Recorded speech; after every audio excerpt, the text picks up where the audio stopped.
Yes. I was just reading about the Industrial Revolution. Yes. And it's something that had taken place. It was a revolution. Yeah. Let's see here. This automatic transfer machine performed 7 different machining operations. Yeah. On 600 engine piston per hour. Yes. And needs only one man to operate the controls. Yeah. hmm Now that's kind of interesting, really. Yeah. When you think about the Industrial Revolution and the improvements that have been made, right, in the various machines and in unemployment, some types of work cease to be profitable because of inventions. Oh. hmm But quite often, an invention made possible the employment of more men or women than had worked under the old system. Now, they give an example of the automobile. See, it says take the automobile as an example. Yeah.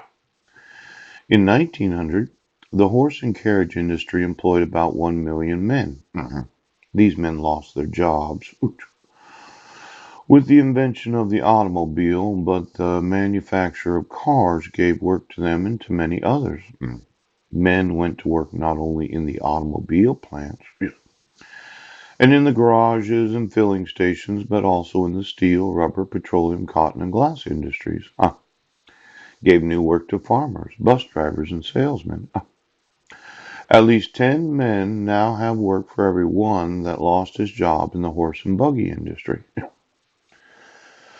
Now, yesterday I was talking about an arc welder. Yes. And I spent some time thinking about it. hmm See, arc welders are useful in welding two pieces of metal together. Mhm. And instead of welding, let's say you didn't have well, it's a kind of a weld. It's a type of metal that melts at different temperatures. Yeah.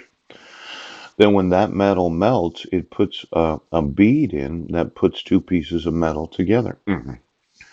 Now I thought, well, since it heats up to 6,000 degrees, yes, what if I change the actual metal that's attached to the arc welder? Yes. So it didn't melt.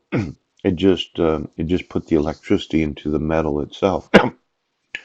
I put the ground on there, but I put maybe 3 of the corners have a special type of metal that doesn't melt because it's not being used to weld metal together. All of a sudden, this piece of metal, yes, is heating up to 6,000 degrees. Now I could smelter it so that its melting point is 6,001 degrees Fahrenheit. Yes. I could throw some desalinated salt in there so it conducts electricity. Yes. I could smelter it in such a way that the thing is completely covered in salt. Yes. So that salt doesn't attract salt. And then there's this possibility that I could innovate, yes, some new inventions, yes, that would replace the old invention so that new people would have jobs in a new industry. That's right. Now I know you said I'm stupid, right now, but I think it works. Since I think it works, I can make the actual plate that heats up. Yes. Out of desalinated salt. Yes. I can smelter it at a certain amount of degrees. Yes. I can cover it not so that it prevents rusting. Yes. But it prevents the attraction of the salt from the water that is desalinated. Yes, yes, yes. Now the question is, does it produce more electricity than what it uses? I feel confident in saying it does.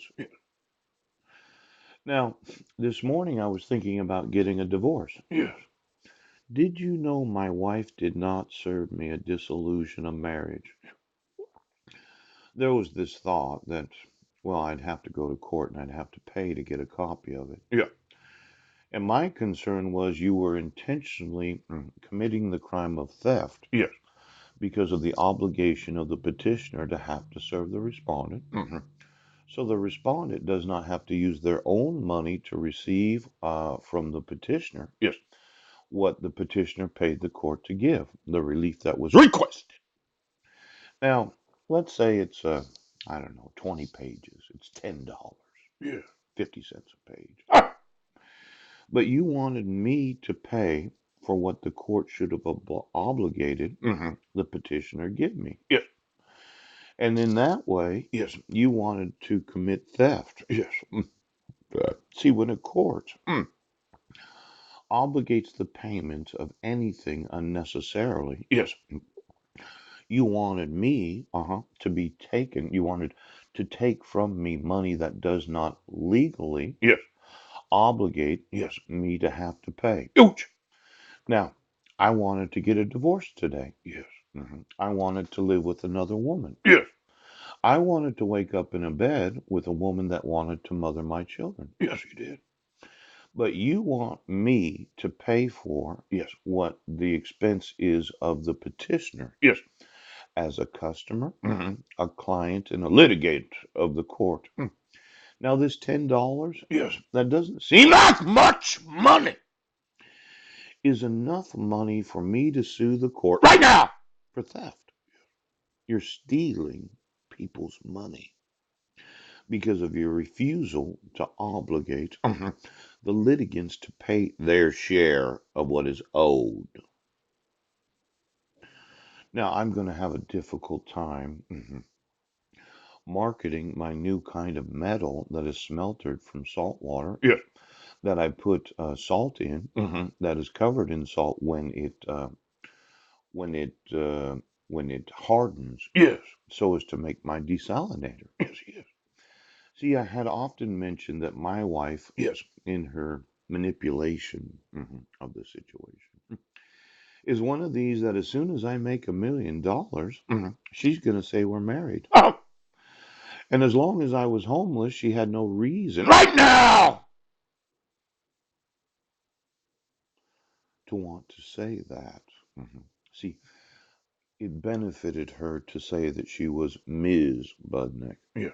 as long as I didn't have any money. But the idea was that since we didn't go through the United Nations, Yes. since I didn't get any notice of court hearing, Right. since she took my sons and obligated me to pay child support, as long as I'm poor, Uh-huh. there's no reason for her to say that we are still married. Oh. Now, I'm going to want to use what's known as the patenting system in every nation. Ah. And I'm going to need the ownership of all patents Yes. and all applications of patents Yes. for all innovations, Yes. inventions Yes. that could infect Mm-hmm. the industrial Revolution of this great nation right now.